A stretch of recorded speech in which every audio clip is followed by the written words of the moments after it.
All right, Sara J. Ross, welcome to the show. Thank you. Excited to have you on here. And I want to start with a quote of yours. And I Mhm. like to start a lot of my shows like this is by Okay. kind of diving into a quote that I've read of the guest. And this was a quote that I liked and I found kind of interesting of yours. And it goes like this: Vitality is not a destination, it's Mm, a direction that we put yes. our energy towards. And I want to ask you, as leaders, why is prioritizing our own vitality so important? So I think I'm going to step back a little bit. When Step when back. you share that quote, I think one of the challenges with anything that we're looking for is we get caught in that destination syndrome that Right. like once we're there, once things calm down, then I'm going to rest, and once I have more time, then I'm going to coach people, and once I have more money or that promotion or whatever it might be, then I'm going to take the next steps that I want. And this idea of vitality, when people hear it, it is this idea, I think it people have an impression that it means being like high energy and positive all the time, and it's really not that. It is this generated energy that helps us feel capable, resourceful, and strong to take on the day. And so, this idea that vitality is not a destination gives us permission to recognize that our energy, our circumstances, our moods and emotions, they're dynamic. They ebb and they flow. And sometimes it is going to be easier to bring our best. And other times we are going to just put our head down and get through. But the power is in recognizing the direction that we face. And so, a question that I often prompt people with is, in those moments of overwhelm, of stress, when we are trying to decide what to do, maybe it's late at night and there's like still a bunch of emails you haven't answered. In that moment, I think there's a powerful question to say, what direction am I facing? Is this taking me to a place that will help me build capacity, manage my energy, and bring my best? Or is it taking me further down that path of what I call survival mode, where we are caught in short term decisions, running on urgency energy, and feeling like we've got to override our needs, our energy, sleep in order to get things done? So I think it just gives people permission to recognize that there isn't a single way to do things. And uh, vitality is not determined by our circumstances. It is much more based on the agency we take and the direction we face. Love that. I really enjoy that. And I'm kind of curious, what were some of your pivotal moments within your journey that kind of shaped your views on leadership and emotional intelligence? If you could pick out one or two that kind of pointed you in this direction. Well, thank you. Which is just funny that you ask that for two reasons. I was at a speaking event and somebody said, "What's your signature story?" And I was stumped. I was like, I don't have a signature story. I have a whole bunch of these little moments that constantly became these little pivot points that redirected me, that made me think differently after. So I love that question. And this morning I was thinking about a bunch of those small ones and big ones. So here I'm going to share a couple, but here is one that I think has had the most lasting effect on me. I love what I do.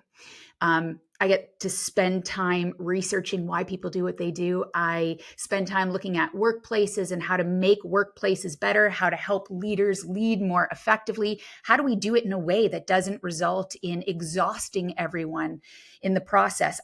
I am so lucky to do what I do. And sometimes my commitment to doing that work and my clients and my audiences, it shifts into feeling a bit consuming. And I think that is a huge area for many people, whether by choice or by circumstances. Their dedication to work often feels overwhelming and consuming. And I thought that I managed that well because I study it, I research it, I speak on it. And I had one of those particular moments where I'd been traveling a lot. You spoke of emotional intelligence. I was working on this assessment for my audience that they could do. And my husband and I, in order to manage the time more effectively that we were together, we struck this deal that like Sunday evenings, we'd watch a movie together and just kind of hang out. And I loved the idea. And in theory, it was great. But what would inevitably happen is that, every other weekend or whenever we were together, I would pick a movie, then he would pick a movie and I would pick a movie. So we didn't get into that situation where, you shove the remote back and forth between one Sure. another, being like, I don't care, Sure. you pick something. I don't care what we Oh, watch. that's And the then you don't worst. actually end up watching it. We've all been No, there. We no, all know you those wind up watching situations. like half an episode of Dateline and then going to bed. Yes, yes. It's That's our terrible. default. By the way, that's our default go-to. So I had a cold. I'd been traveling a bunch. I'd literally come home like, I think it was late Friday night. I was flying out early Monday morning. I was doing this work. My husband kept coming in and saying, are we watching a movie? Are we watching a movie? And I was like, just give me 5 more minutes. I just need to get some things finished up. And as soon as I'm done, which many of us have also been in that situation. So he comes in the last time, it's way past the time we're supposed to be watching movies. Like, so I guess we're not watching a movie. And because I'd been doing this work on this self-assessment, I thought, oh my gosh, I've got this great idea. And I said to my husband, like, come in, I've got a better idea. And I've got this assessment. And my goal was to have my audience that I was going to be working with for a couple of days, to have them self-assess on these competencies of emotional intelligence, and then give it to one of their loved ones to help them assess them as well. And just to see if there was a disconnect between the two. And I do this work. So I'm like, I'm going to be great at I this. can So do my this. husband sits down and I was like, I can do you should this. assess me. And he looks at me and he's like looking confused. And I take the assessment and I like slide it across the table and he looks down at it. And he slides it right back to me. And he says, no. And my response was like, well, I won't get angry. I just wanted to know what you thought, which I appreciate is me actually getting angry in the moment. But you asked for a pivot moment, and this was it. Without an ounce of anger or judgment in his voice, he looked at me and he said, I know you love what you do, and I know it helps a lot of people. It just means I don't always get the best of you. That's a tough one to hear. And I went through like all of the emotions in like 2.5 seconds of like, well, that's just because I'm busy and I'm not always like that. And all Yeah. these different pieces. And then I just had to realize that and acknowledge that he actually was right. And to your point, a very hard thing to take in. But the truth is sometimes the people who deserve the best of us end up getting the leftover us. And for me, resting and stopping has not always been the easiest thing. And I think the fact that what I know from the data is that our brains are driven by meaning, and that sometimes in order to create permission and space to slow down and rest, we need a meaningful reason why. And any of those moments I get into overriding myself, letting my work ethic overtake what I call your rest ethic, I remember and ask myself, are the people who deserve the best of me getting the best over me? Or is this going to mean they get the leftover me? And that has formed so much of the work that I do, but also grounding me in the values that I think matter a lot, that it's easy to only align with our values when it's convenient. But when they count is doing them in the moments that they're hard. So that's one of those moments that I think has shifted for me. And it's something I share on stages because I think many of us know that happens more often than we want to admit. Yeah, I think a lot of, especially successful, high-performing entrepreneurs and executives can relate to that, and you start seeing some success, and you get a little addicted to that success, and you're like, I wonder what I can do if I can push even a little bit harder, 10% harder, Absolutely. 20% harder, and as you're pushing 20% harder and work, something has to, you have to sacrifice something else. That's just the Yeah. way life works. It's either going to be, less time in the gym working out, or, less time spent with your loved ones. And I think, playing that balancing act, especially when you've got really big goals and advantageous dreams for your life can be challenging. But I think, like you said, that's a worthwhile question to ask yourself is, are the people that mean the most to me not getting the Yeah. best of me? And it's a pretty powerful question. Well, and I'm going to pause you because I'm going to just, this is how my brain works. Um, I think that I disagree with something you just Hit me, said. hit me. We like disagreements on Persistence Playbook. It's um, it's not all sunshine and rainbows here, here. this is why and this is why I study what I call how to help people actually drive excellence from the vitality zone. I think one of the traps sometimes we get into is the either or thinking, that either people get the best of us, and that means that we do more mediocre in our work, or we kill it at work and our well-being and our relationships take a back seat.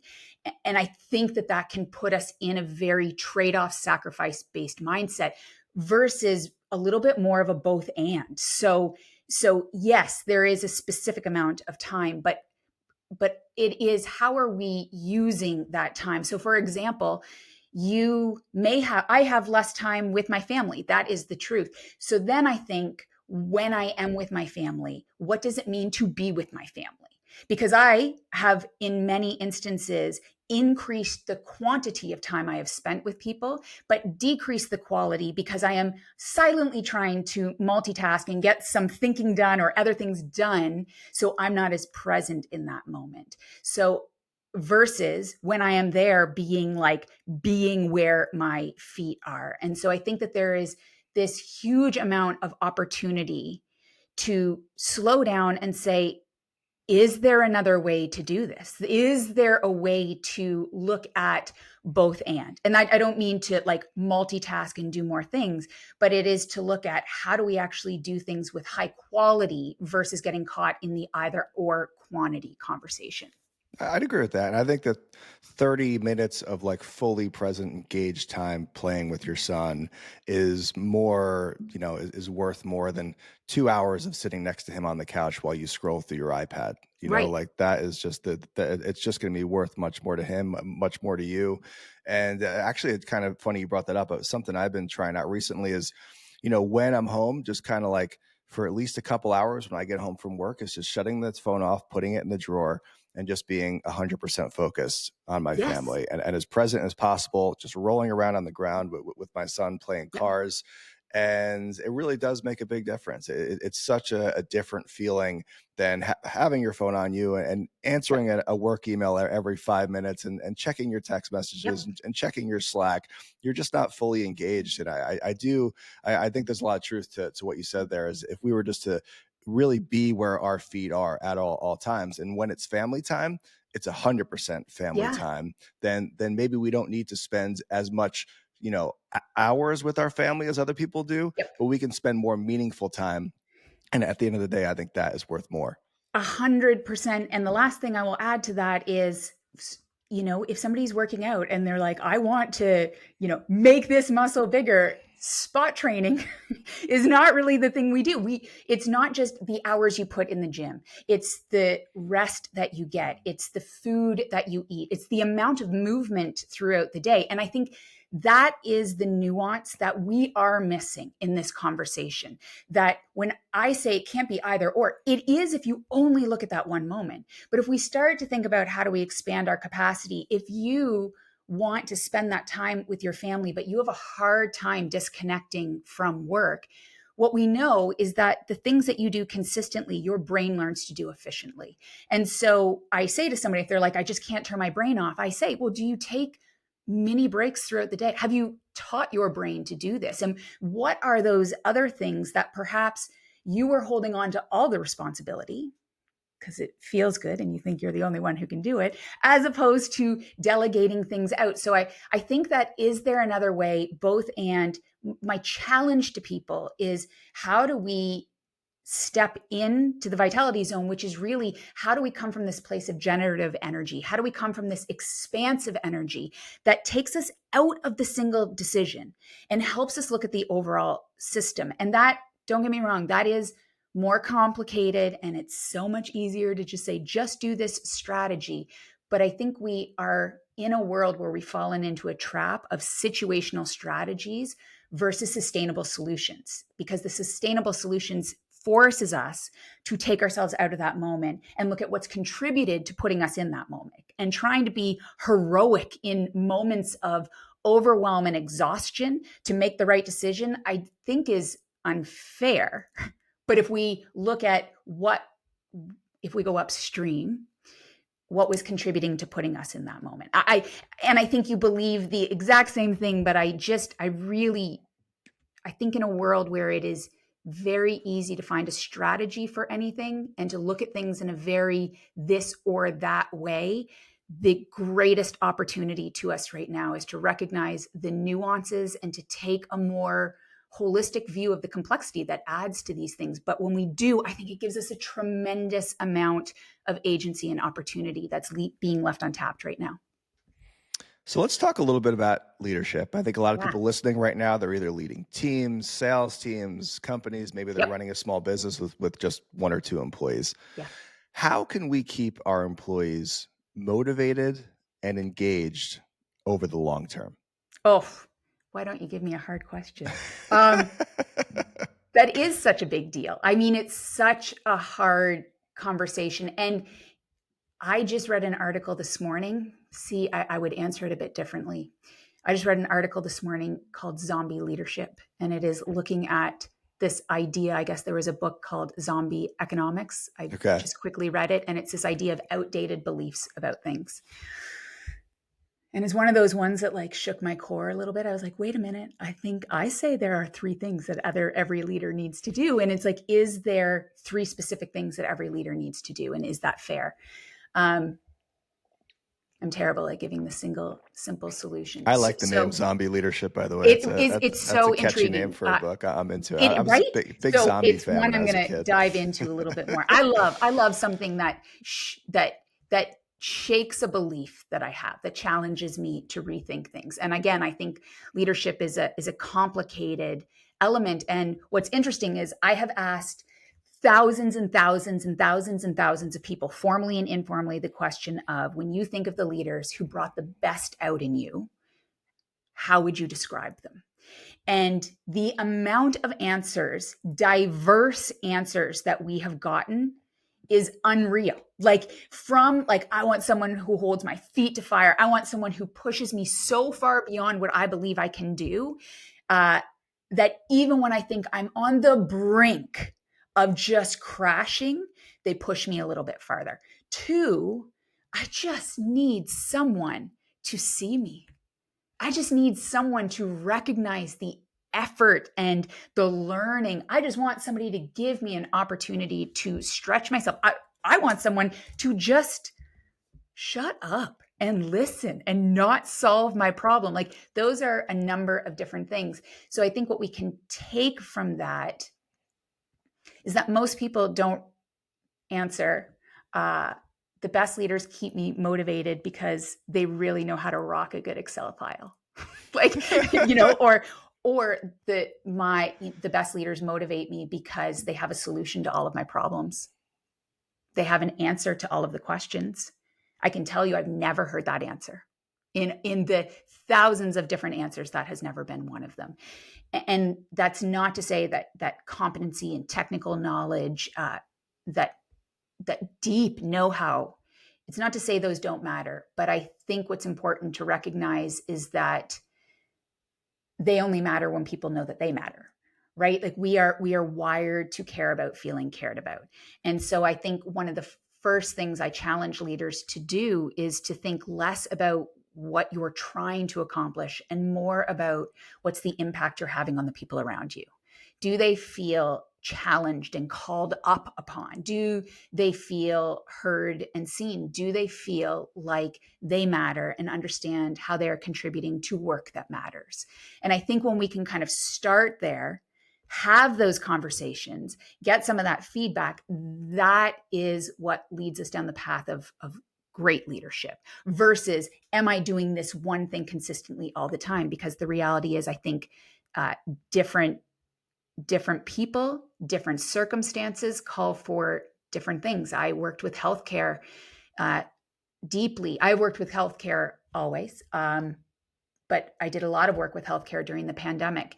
And what would be defined as great leadership in the middle of crisis is not the same definition of leadership outside of that crisis. And so I think that one of the things that we can look at is how, as leaders, can we be versatile and open and flexible and demonstrate that empathy to meet people where they are so that we can be in service of them in the way that they need, so that collectively we move towards the things that we are committed to achieving, results, quotas, mission statements, whatever that might be.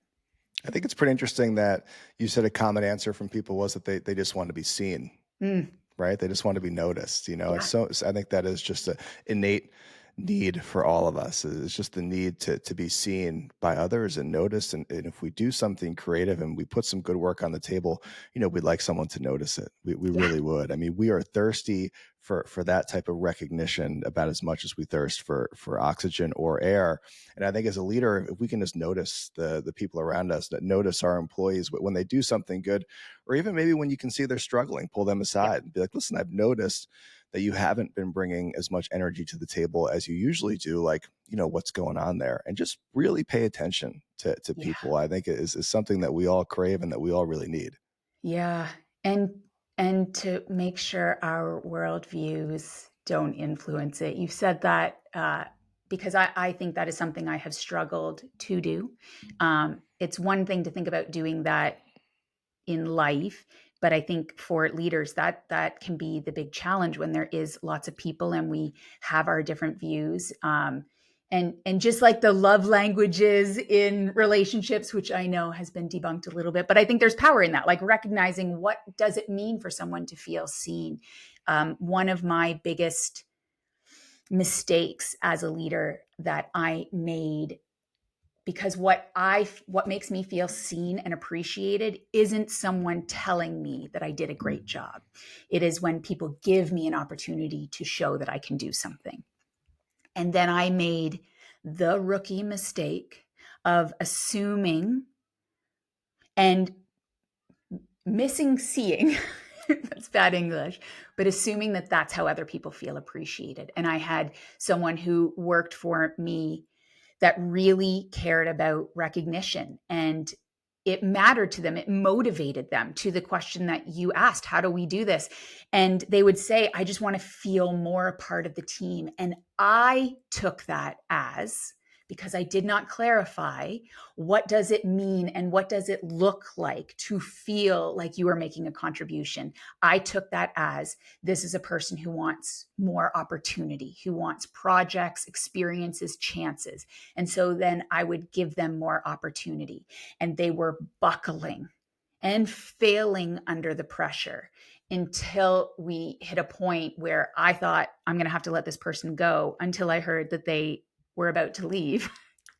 And not until that point did we have the conversation, that I had some great mentor of mine challenge me to say, do you know what this person means when they say they want to feel like they are a part of the team? And I asked the question, and the answer was, I just wanted recognition. But I kept taking things on, hoping you would see how much I wanted to contribute to this team. So I share that because I think that the efforts we put in versus the experiences we create, that can create a significant, we can fall into a significant gap in there. So when people say they want to feel seen, do we know what it looks like for them to feel seen? And I think that is, if to go to the question you asked 2 questions ago, how do we motivate people? We get out of our heads and we get into conversations. We don't try to take perspective. We go and get perspective. We have those conversations to understand what it means, what it feels like, what it looks like, what are the activities that help people feel seen and heard, and that they are a part of a team that matters, doing work that matters. And once we know what it looks like on their terms, then our job as a leader is to look at how do we create those environments for that. In this virtual age, how important do you think it is for company leaders, team leaders to get face to face with their employees on a weekly basis? Oh, to keep them motivated, to keep them yeah. driven, to keep them engaged in the company's mission? Do you think that is as important as it once was? I have many thoughts on this. Good. So we got time. Let's dive It in. is uh so I can tick off a lot of people, all the people I work with, audiences, leaders, Nice. organizations. Let's take them I off. That's good. again That's good think for it is a views. nuanced, I think it's a nuanced answer. Face to face time, when you say that in person versus doing something like we're doing here, No, I think I was referring to in person. I should have been more in specific. person. Face to face, in person time. I don't think I really, so there is incredible work that has been done in this area.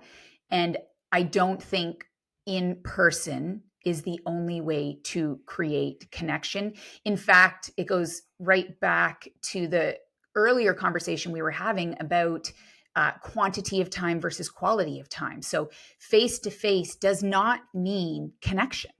Those two are not exclusive, right? So, we know before the pandemic hit, when many organizations or leaders or individuals thought that it was impossible to have the level of connection by not being face to face, those are the same people that would say, I spent lots of face to face time with people and it wasn't necessarily effective time.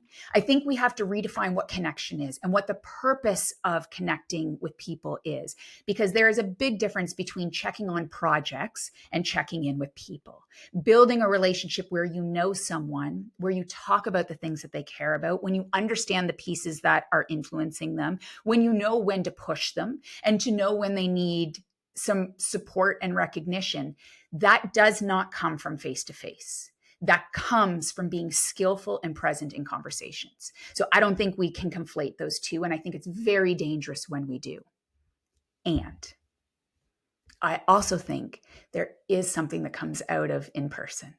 I just last weekend, there are a number of people I know this way, speakers that I know. And last week, I met a number of them. And even though I left that time together tired, uh, it also filled me with this like genuine fulfilling energy.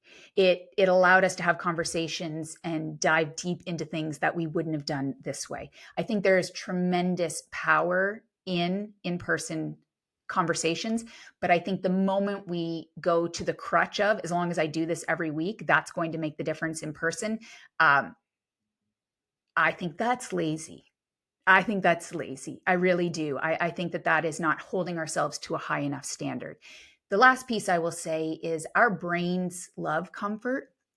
And what we also know from some of the data is that people who work remotely all the time and are not with people, and people who are in person all the time, particularly if they have a long commute or they're sitting in front of computers and doing these types of meetings, even though they're around a lot of people, their satisfaction and their engagement at work is much lower. Their levels of exhaustion and disconnect is higher. We know that kind of hybrid model, there is real power to that when we have the opportunity for that. So to be in person at times.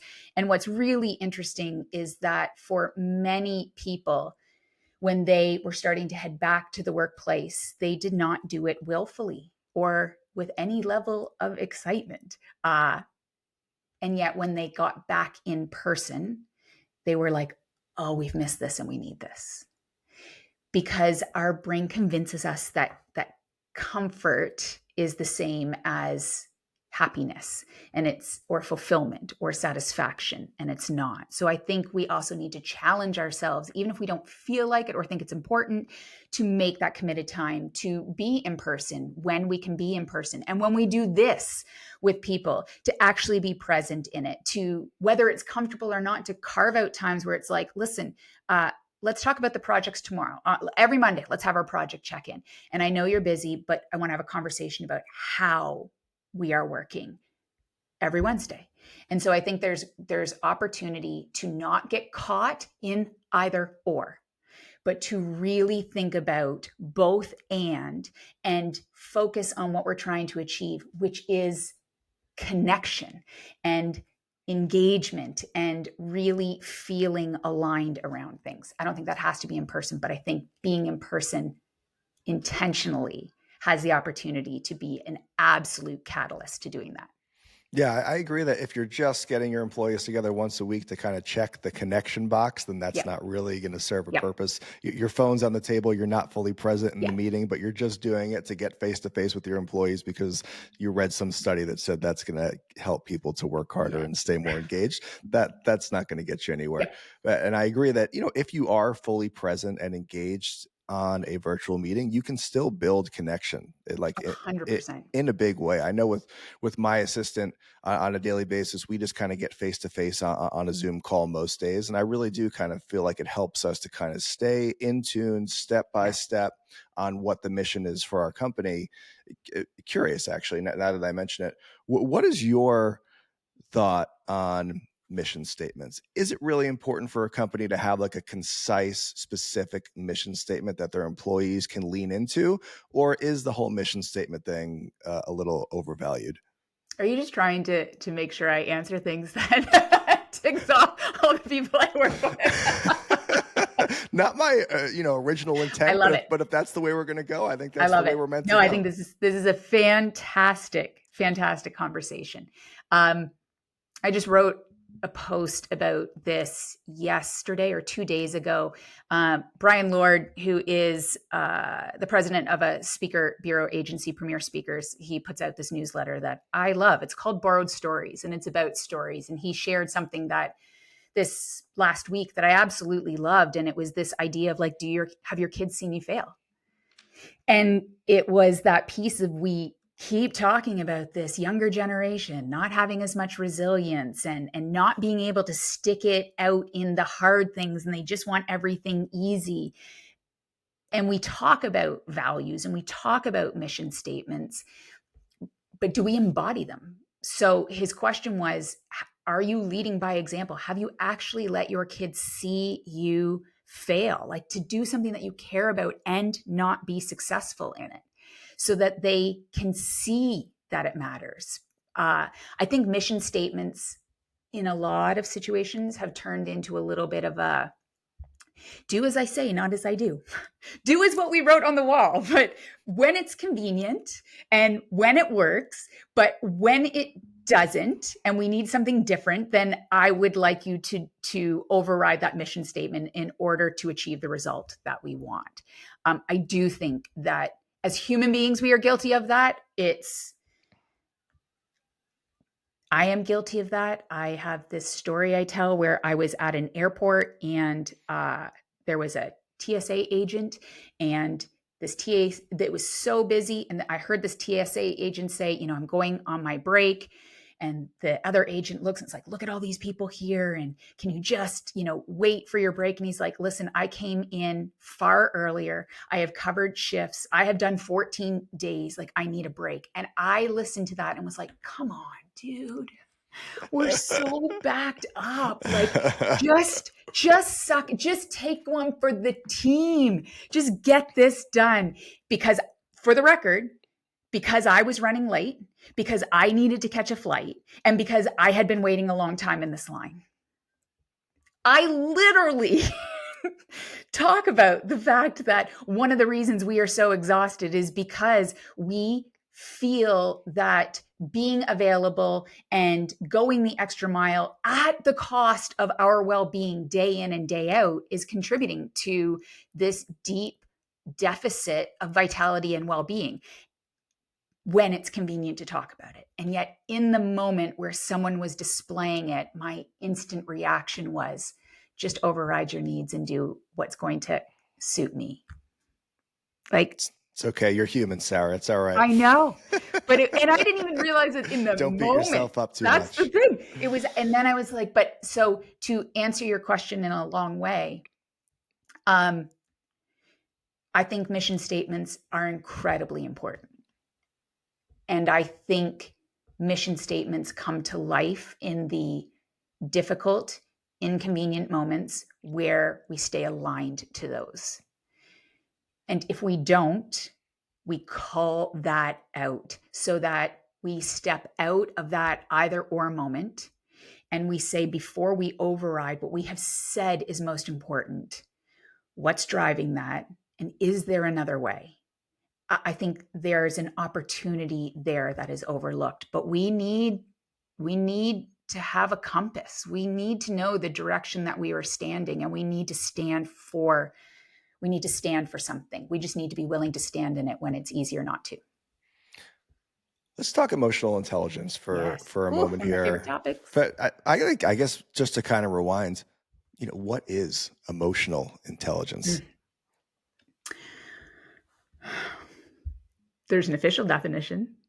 The official definition, and The I'm going to say official's fine. official in the sense that I think there's a pretty agreed upon idea Okay. that emotional intelligence is both a personal self aspect and a relational aspect. So being aware of how our emotions and our environments, our moods influence us, and then in turn how we influence other people, but also being aware and recognizing that context, environments, emotions influence other people, and helping us connect with people in those instances as well. I think it really does come down to Give me the Sara J. recognizing. Ross Yeah, yeah, well, I think definition. that's the way to look at it. But I really think emotional intelligence is our capacity to be in touch with our emotions, to embrace and acknowledge the full spectrum of what those emotions mean, to see our emotions as information, as direction, as important nuances, and to recognize the difference between embracing emotions and being driven by emotions. And I think the difference between those is where intelligence comes into play. So I actually love the language of emotional wisdom. I think is a more compelling descriptive piece, because I think wisdom is comes from experiencing something, learning from something, reflecting on something, and then putting something new into action. So I think the point of emotional intelligence is to build wisdom around it. And I don't think we ever are done and we ever get to this point of I am intelligent. And pretty much everyone I have met who declares that they are that is lacking in it They've in got some some work way, to do. because all of a sudden nuances and circumstances change. So that intelligence is being versatile, of staying flexible, and recognizing that whether you want it to be true or not, emotions are a significant driver in human beings. It is what makes us us, and to our detriment at times.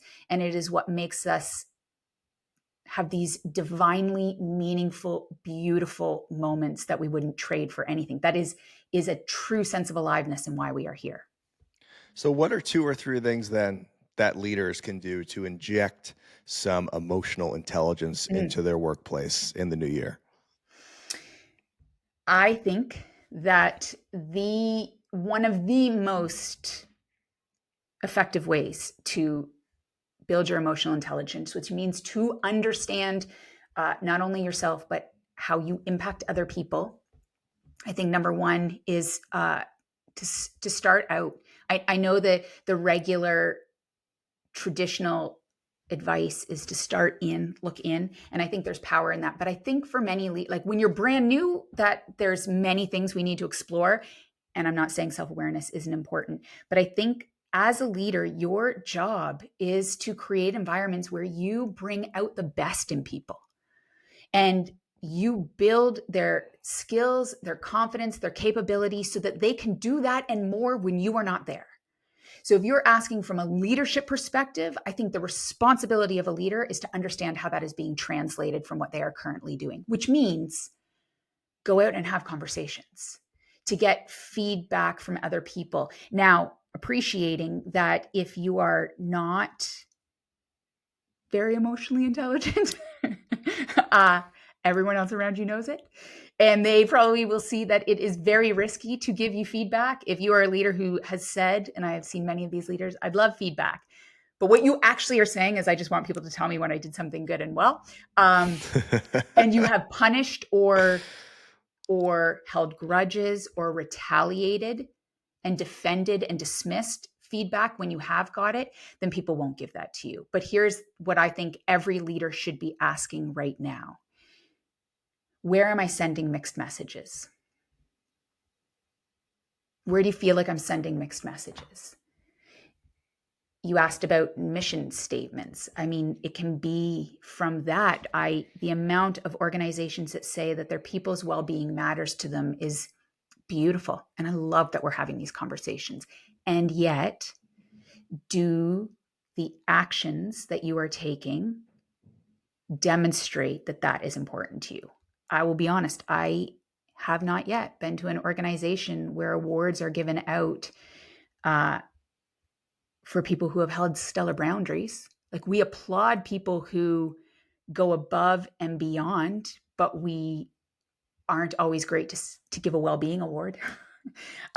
Or somebody who has figured out how to be a great colleague, leader, peer, uh, without burning themselves out in the process. So that question of where might I be sending mixed messages, I think can be a really powerful and safe way for leaders to get that information, to make the adjustments, number one. And then number two, then I think looking in is always important.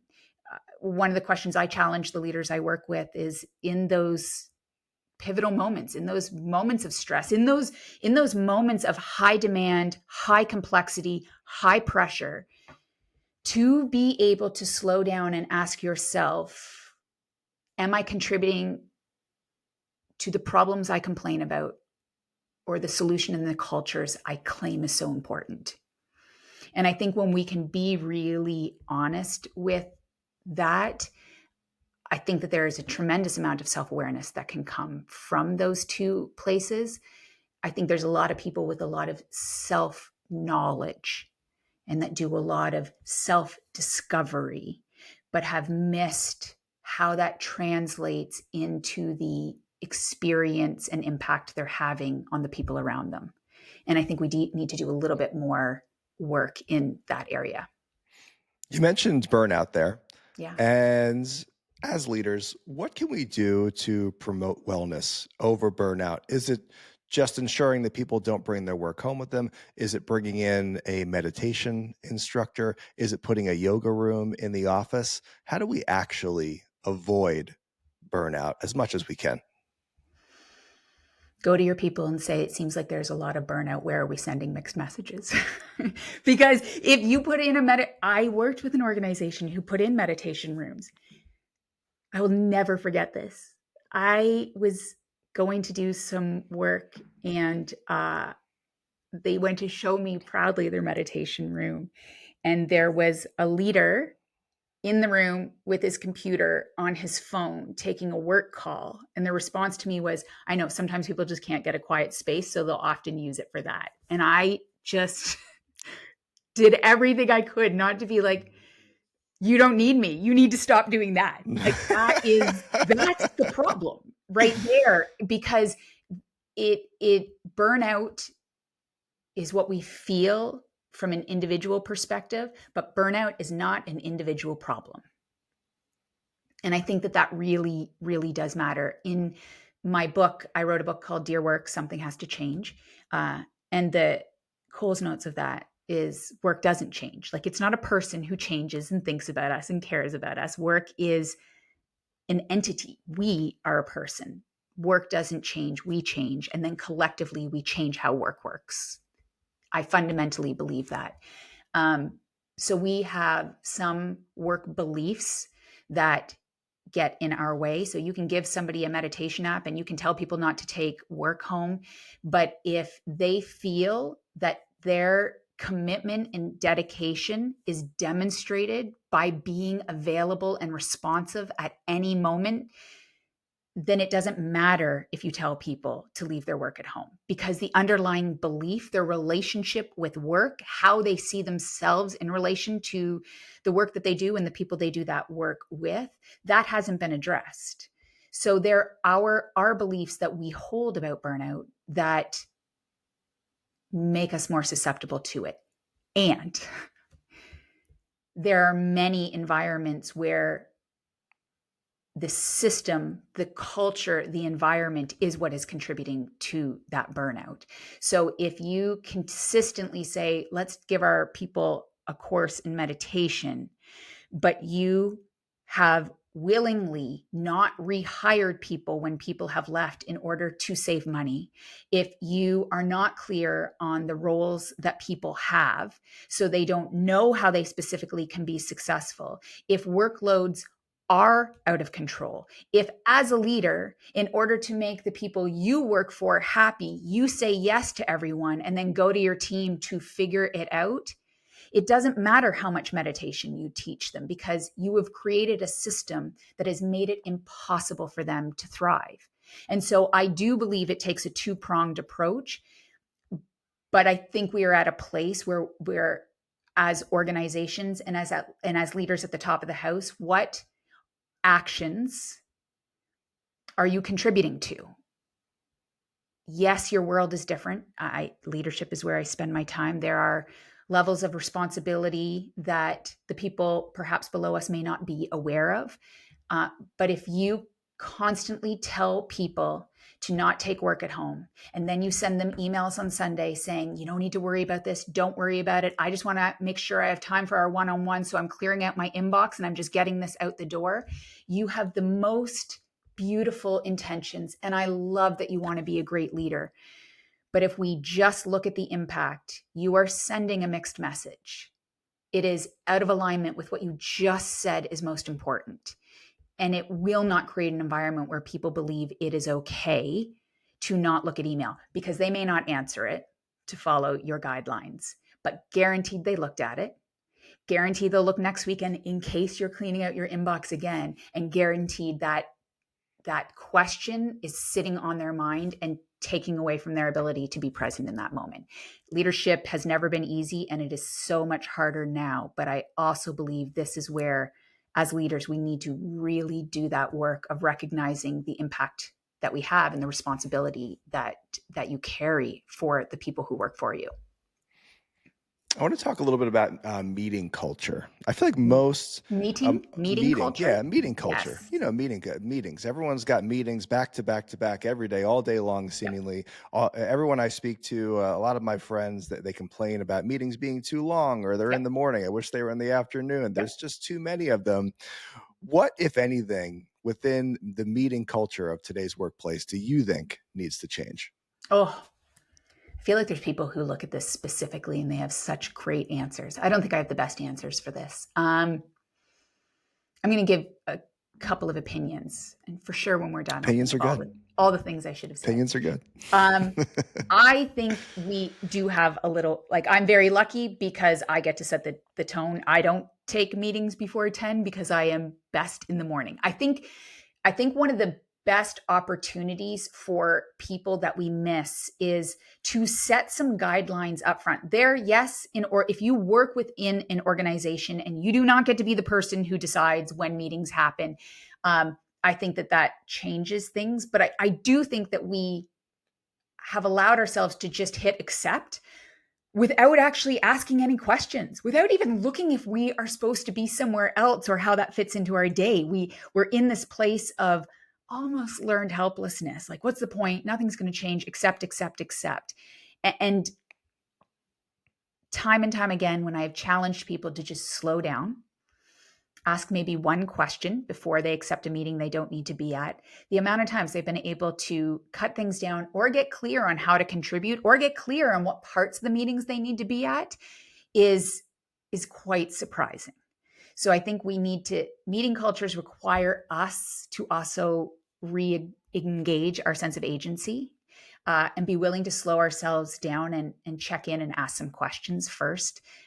Also, I've been guilty of that, of being like, let's pull people together. Let's brainstorm. And then when people have challenged me, I'm like, maybe we're not ready for a meeting yet because I just didn't take the time to do the work that I should have done up front.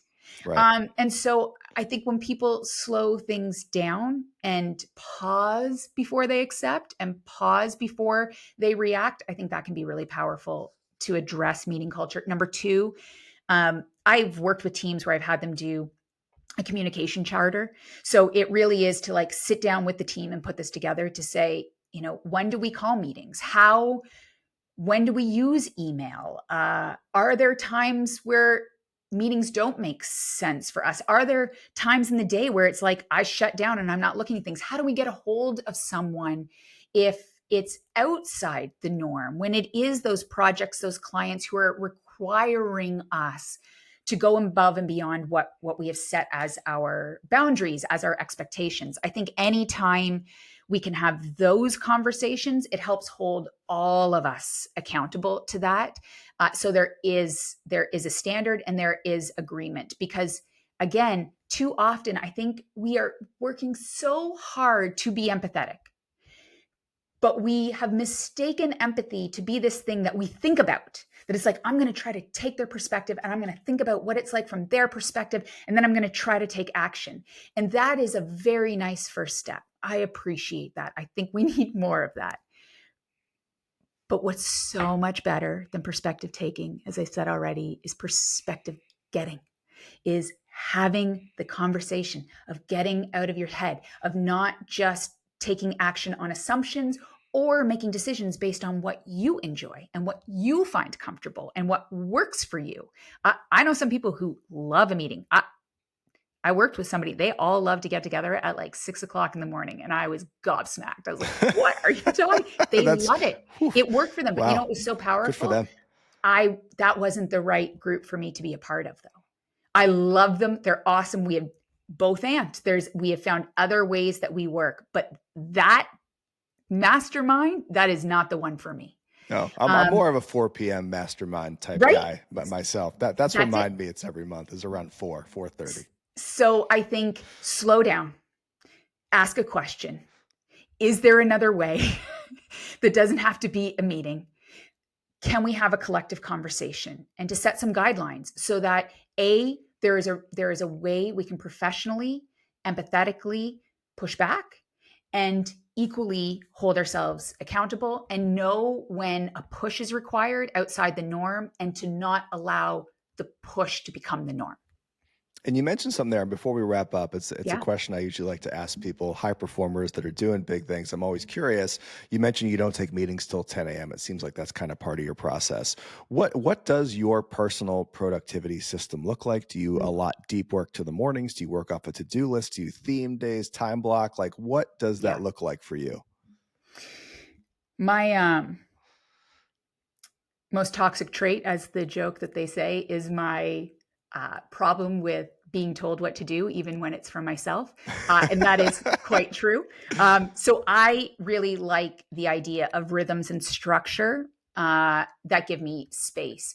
I can say my mornings, I am a morning person because I am a morning person. I would love to not be such an early morning person, but that is just the way my brain and body work. I also am done by like 7 o'clock at night. And after 8, if you expect anything of any value or productiveness or correctness, do not talk to me after 8, Right. because We're my watching brain Dateline. We're does, watching Dateline at that yeah, point. like it does not work. So I'm an early morning person. I really do protect my morning. The first hour and the last hour, genuinely, no phones first and last hour of the day at the bare minimum, like at all. No screen.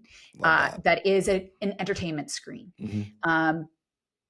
I think most creatively, and I learned when I was writing, and now that I'm writing my second book, I don't write best in the morning.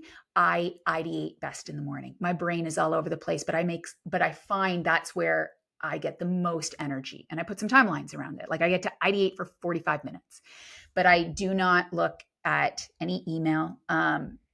On the weekends, I do love to do other ideating and reading, but I don't answer work emails on the weekends unless I've had to carve out a specific time because I am traveling a little bit. But my mornings really are, that first hour is protected. The first thing I do, I wake up, I walk right directly to coffee.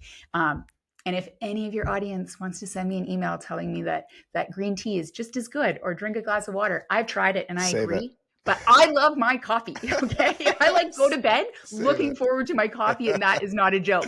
I love my coffee. I grab my coffee and I typically will write or read or ideate something around there. No phones, no TV, no anything that way.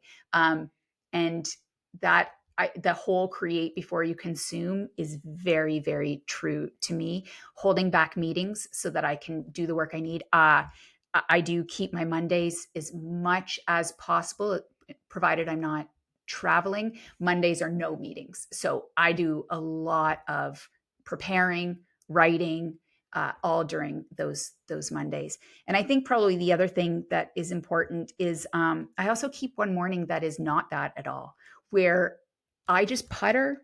Sometimes like my favorite TV show right now is on Apple called Shrinking. I Oh, nice. I've love heard it's good. And love it. I love a good putter session myself. Like, and so Wednesday it comes out. So it used to be my Grey's Anatomy. I loved Grey's Anatomy and I would watch it on Thursdays or Friday mornings. But I take a morning where I just putter around and I watch my show and I do whatever I want because I've got a little bit of that flexibility from a family perspective. So I don't think there's a perfect morning routine. I do what kind of suits me. Some days working out first thing in the morning rocks. Some days, a 6 o'clock ride for me is just just awesome. So I go more around rhythms of what I want to accomplish versus strict rules about when and how they get accomplished. I love it. I think that's helpful for people to hear, like ideating in the morning, but Yeah. also, squeezing the occasional putter session. That's all right. Yes.